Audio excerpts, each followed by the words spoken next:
2018년 5월에 박진영이 구원파다라는 언론 기사가 나서 조금 떠들썩했는데요. 정답부터 말씀드리면 제가 이 책을 읽어본 결과 박진영은 구원파는 확실히 아닌 것으로 보입니다. 예. 다 아시는 아주 유명한 가수시죠. 저도 좋아하는 분인데요. 이 박진영 씨가 쓴 책이니까 단순한 책 소개라고 하기보다는 이슈라고도 할 수 있겠고요. 읽어보신 분들도 있으시고 안 읽어보셨어도 대충 들으셨을 텐데 이 책 내용의 상당수는 기독교 구원에 관한 내용이 있습니다.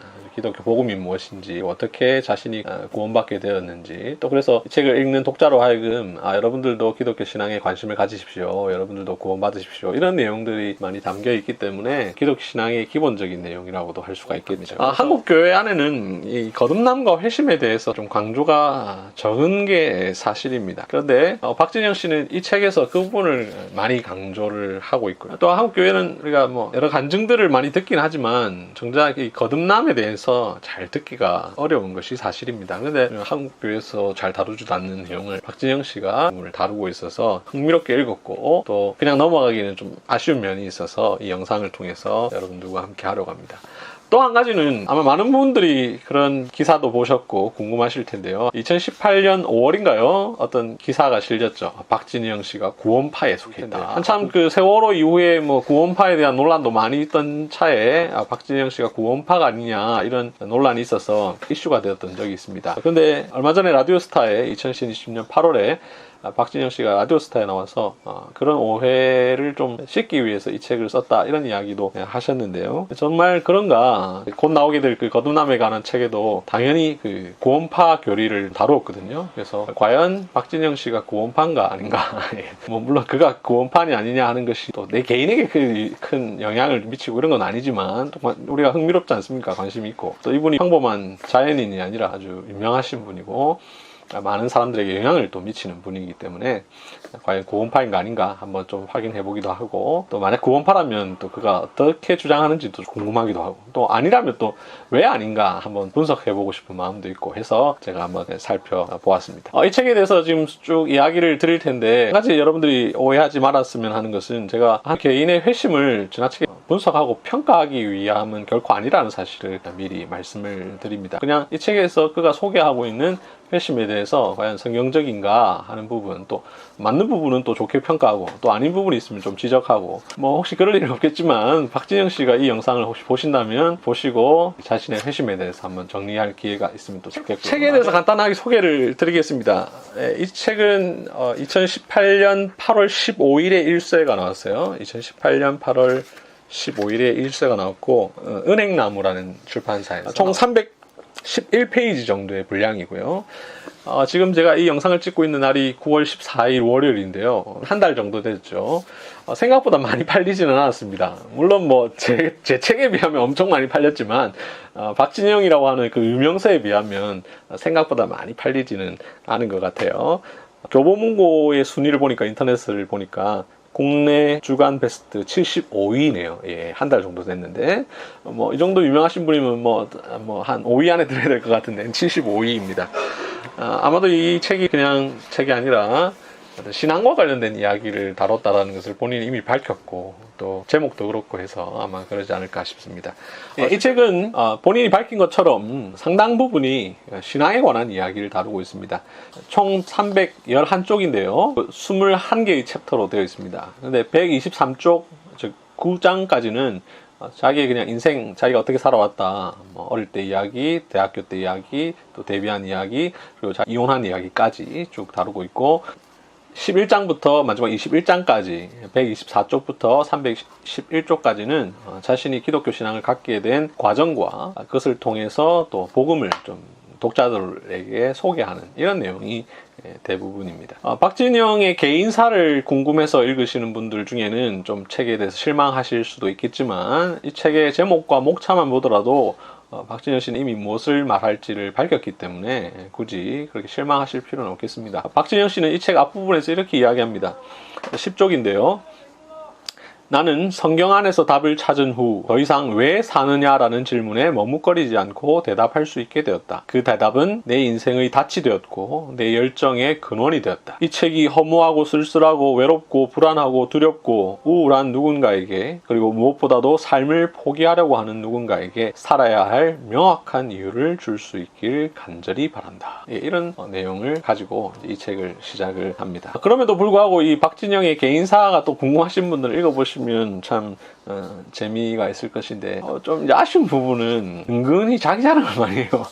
물론 자랑할 만한 분이죠. 뭐 대단한 분이니까 은근히 자랑을 해요. 막 자기 겸손한 척하면서 자랑해요.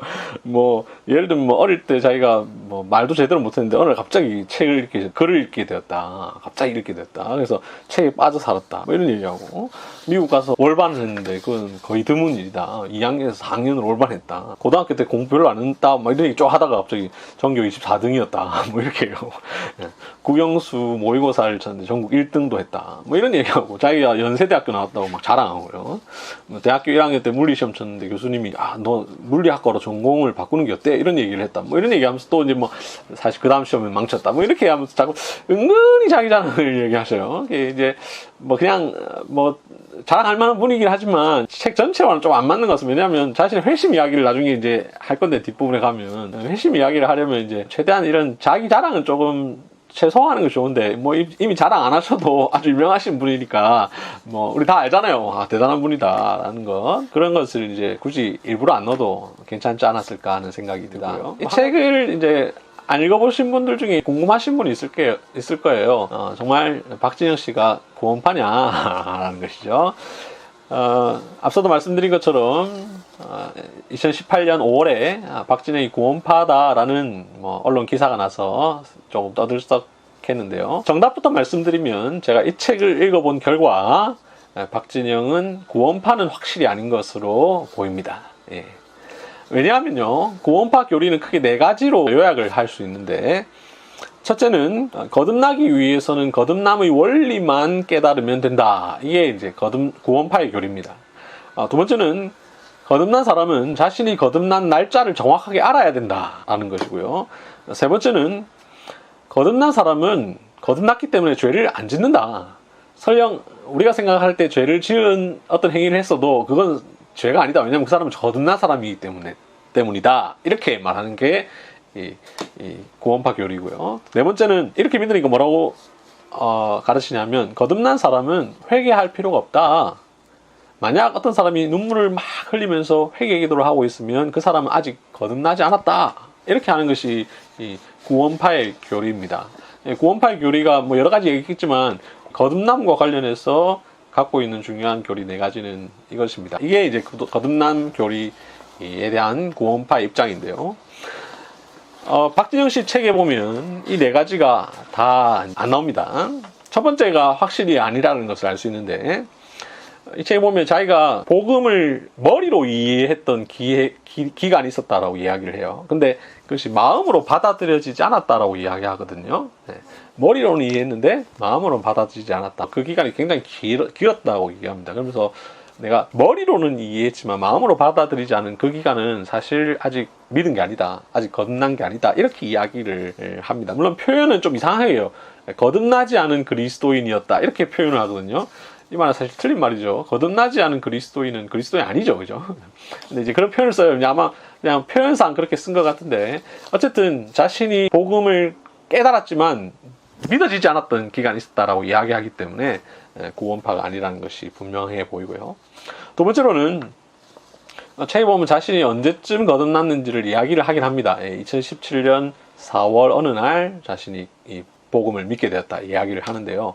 근데 그것을 뭐 강조하지 않습니다. 뭐 날짜는 정확하게 며칠 이렇게 이야기하지도 않고요. 그냥 4월 어느 날이라고만 얘기를 하고 있기 때문에 구원파가 아닌 것으로 보입니다. 세 번째는 박진영은 자신이 구원받은 이후의 삶에 대해서 249쪽 이하에서 JYP Ways라는 챕터로 다루고 있습니다. 보여드리면요. 예, 이 YP Ways에서 뒷부분 쭉 나오는데요. 여기서 자기가 구원받은 이후에 어떻게 지금 살고 있는지를 뭐 간략하게 좀 이야기를 하고 있습니다. 그래서 이 사람은 분명 구원받은 이후에 변화된 삶을 이야기하고 있기 때문에 세 번째도 아니라고 볼 수 있고요. 네 번째도 아니라고 볼 수 있는데요. 근데 약간 오해를 하도록 만드는 부분이 있습니다. 예. 뭐라고 얘기하냐면 192쪽에 이런 내용이 나옵니다. 192쪽을 제가 읽어드리겠습니다. 구원을 받으려면 이 회개는 반드시 필요하다. 그죠? 예. 회개 필요하다고 이야기합니다. 그죠? 그러니까 회개 안 해도 된다 이렇게 말하지 않습니다.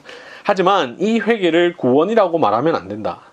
회개를 한 상태에서 하나님께 구원의 기도를 하다 보면 언젠가 말씀을 통해 주어지는 완전한 믿음이 있기 때문이다. 이 완전한 믿음이 생기는 것이 구원인데 회개를 하자마자 바로 구원을 받는 사람도 있고 나처럼 7년이라는 긴 시간을 매달리다 받는 사람도 있는 것이다 라고 이야기를 합니다. 이렇게 말하니까 회개를 불필요하다라고 말하진 않죠. 근데 문제는 이제 회개를 좀 잘못 이해하고 있는 것 같아요. 그죠?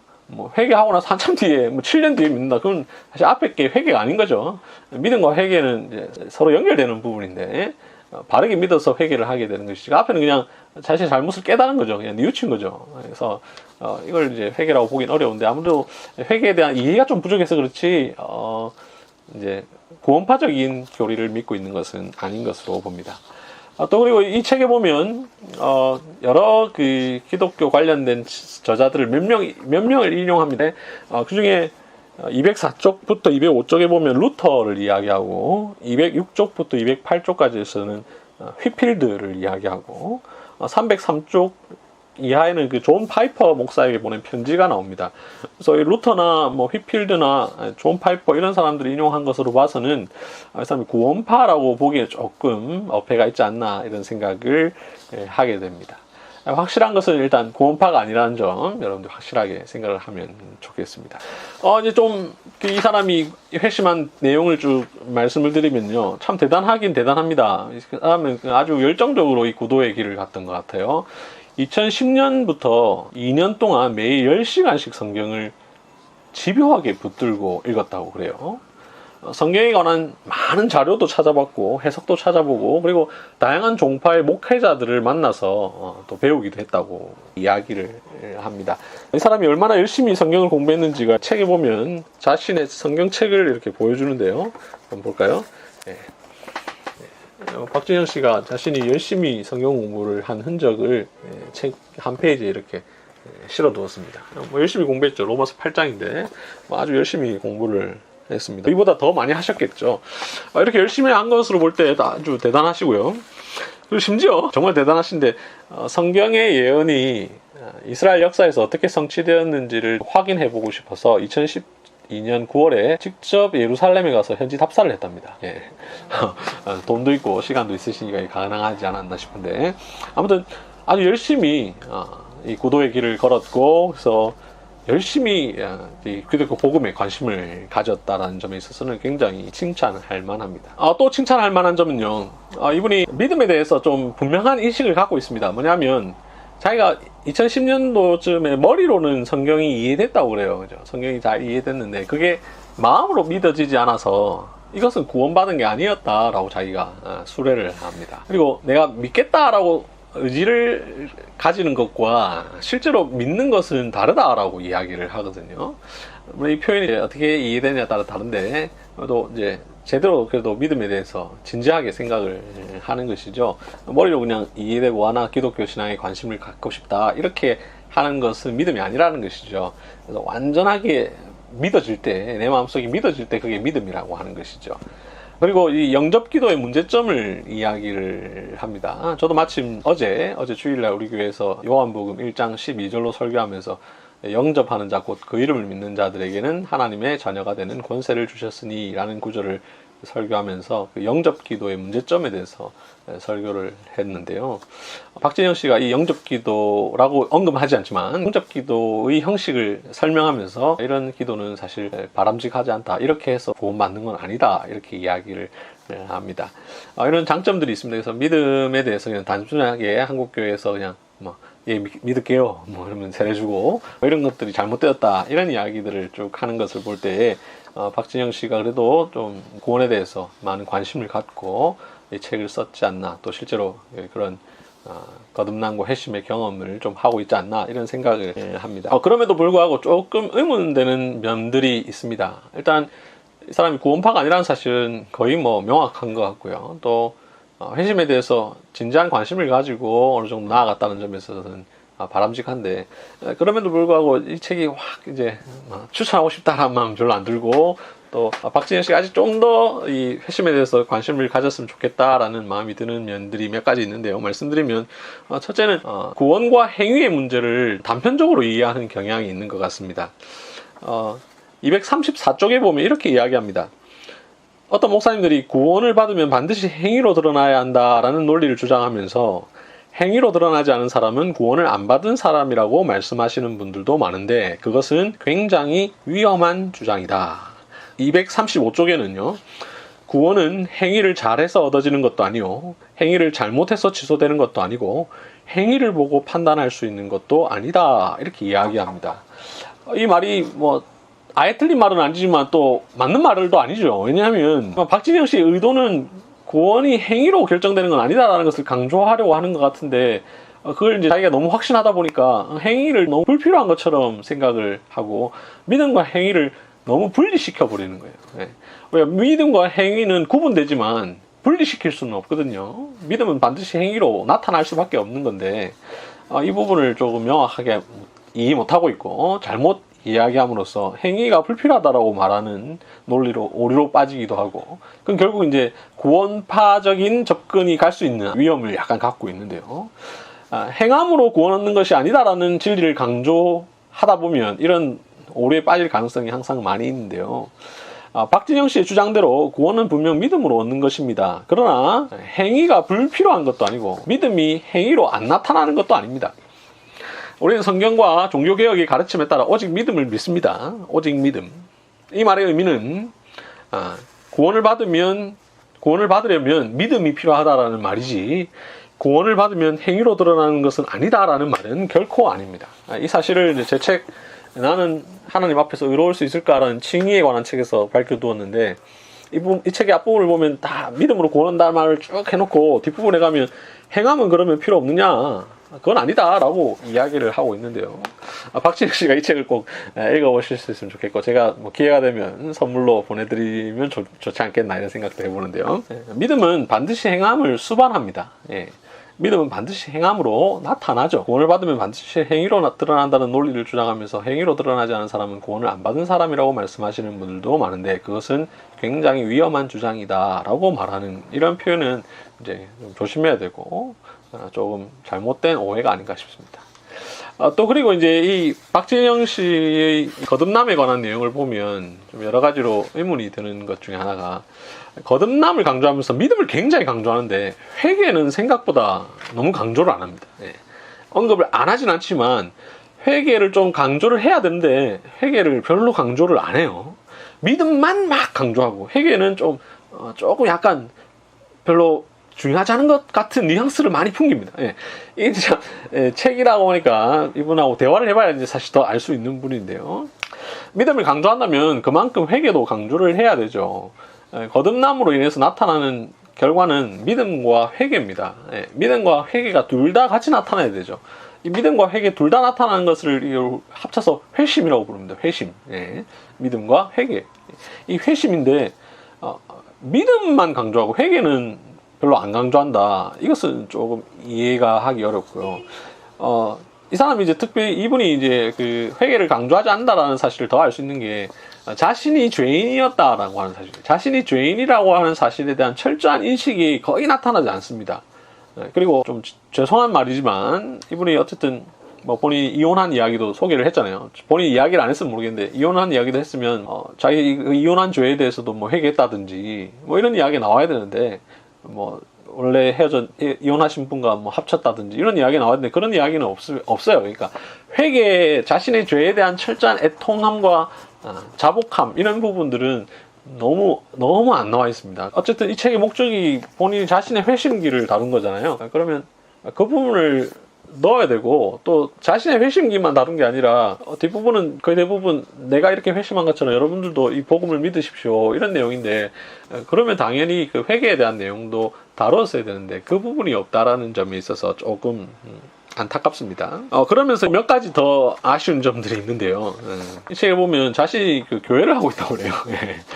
목회를 하고 있는 건지 모르겠습니다만, 일반적인 뭐 교회는 아닌 것 같아요. 여러 사람이 가르친다 그러거든요. 한 사람이 가르치면 안 된다.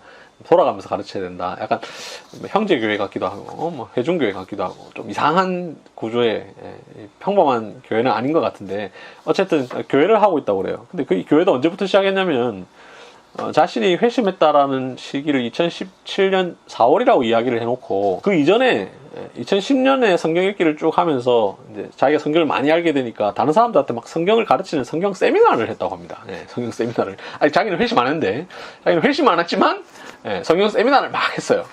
그리고 그 성경 세미나가 발전되다 보니까 교회가 되었고, 그 교회 몸을 쭉 해왔다라고 이야기를 하고 있습니다. 154쪽에 보면 이렇게 얘기하거든요.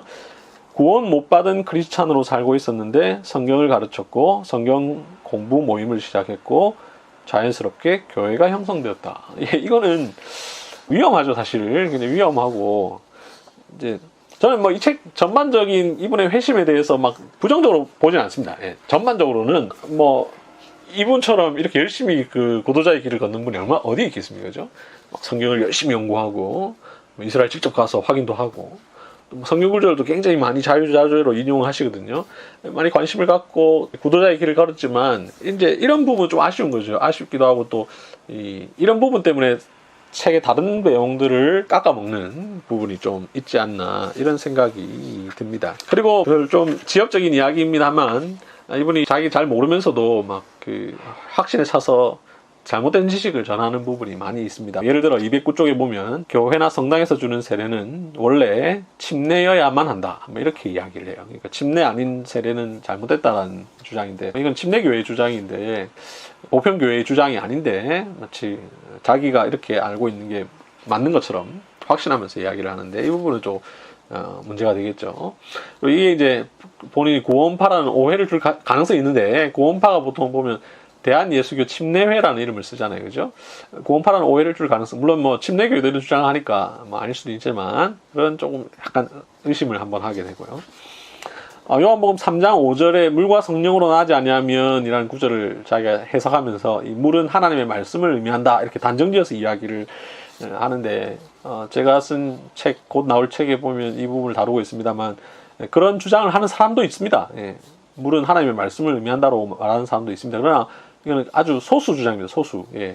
그 제임스 보이스 같은 사람이 이 주장을 하고, 거의 대부분은 이렇게 주장하지 않습니다. 이 물은 씻음을 의미한다라고 보는 것이 대부분 그리스도인들의 주장입니다. 칼빈도 그렇고, J.C. 라일도 그렇고, 스테판 차르녹도 그렇고, 헤르만 바빙크도 그렇고, 다 이 물과 성령으로 나지 아니하면의 물은 씻음이라고 보는 것이 일반적인 입장인데, 소수의 입장인 하나님의 말씀이라는 입장을 마치 전체의 입장인 것처럼 딱 써놓아서 자신의 짧은 성경 지식을 이렇게 드러내기도 합니다.